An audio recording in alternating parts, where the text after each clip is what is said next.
আসসালামু আলাইকুম। আশা করি সবাই ভালো আছেন।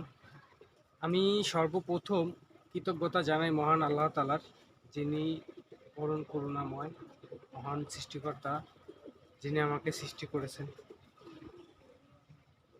তো আজকে আমি কিছু কথা বলতে আসছি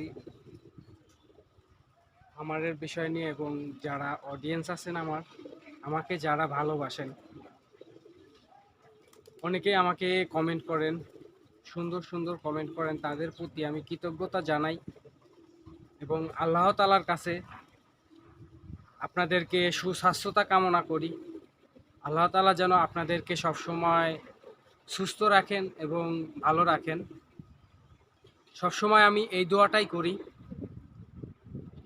আর আপনাদের কাছে একটা কথা বলতে চাই, যে সেটা হচ্ছে যে কোনো বিষয় আমাকে কমেন্টের মাধ্যমে লিখে সাহায্য করতে পারেন।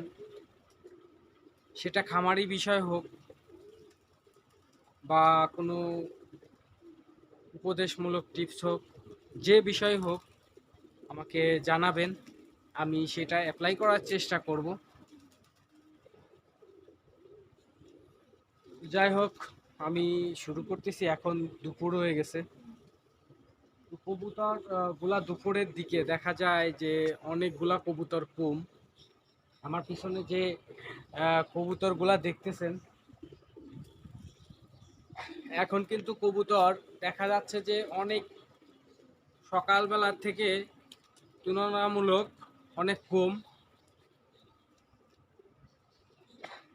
এখানে যে কবুতর গুলা আছে, এখানে বাইরের কবুতর নেই, তবে অল্প কয়েক সংখ্যক কবুতর আছে। সেটা হচ্ছে বনালো কবুতর, সেগুলা ওই গাছে বসে আছে। এখানে যে বাইরের থেকে কবুতর আসে, খায়, খাবার দাবার করে চলে যায়।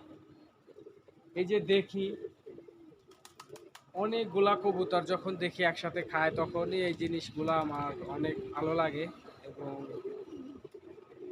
খুবই সুন্দর লাগে। অনেকেই বলছেন যে এখানে কাকের যে সমস্যা হয় সেটা নেট দিয়ে ঘেরা দিতে। তো আপনাদের কমেন্ট অনুযায়ী চেষ্টা করব নেট দিয়ে ঘেরার জন্য। একটু সময় লাগবে, আস্তে আস্তে করতে হবে। তো আপনারাও যদি পারেন এরকম নেট দিয়ে ঘিরে রাখবেন, আপনাদেরও সমস্যা হবে না। তো যারা আমার কমেন্টে ভালো ভালো উপদেশ দিয়েছেন, তাদেরকে আমি আবারও কৃতজ্ঞতা জানাই। তো আপনারা প্রতিনিয়ত আমার পরামর্শ দিবেন, আমি এটাই আশা করি। তো যে ভিডিওটা দেখতেছেন, যদি ভালো লাগে তাহলে আমার পেজটা ফলো দিবেন এবং ভিডিওটা শেয়ার করে দিবেন। তো ভিডিওটা দেখতে থাকুন।